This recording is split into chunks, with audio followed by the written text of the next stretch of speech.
መተንፈስ አልቻልኩም።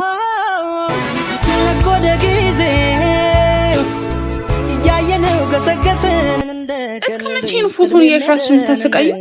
ተለያይታችኋል። አብቷል እኮ። አዎ ተለያይተናል። ልቤ ግን ተለያይተናል የሚለውን ቃል መቀበል አልቻለም። አካሉ ቢርቀኝም ትዝታው ግን እዚህ ልቤ ውስጥ ነው ያለው። መተንፈስ አልቻልኩም። ይቅር ለካቤረ ብንባባል እስኪ ምን ነበረበት ሳያረፈደም አሁንም የኔ ሻውን ስለሷ እዚህ ቁጭ ብለው ማሰብ ምን የሚለወጥ ነገር አለ?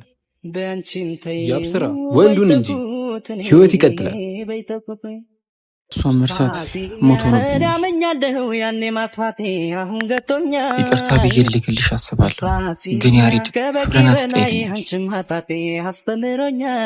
ናፍቀኸኛል ብዬ ልጽፍልህ አስባለሁ፣ ግን ምን ያደርግልሻል የሚል የቤት ንግግር ይመጣብኛል። እንደ ቀልድ እድሜ ሜደን እንደ ቀልድ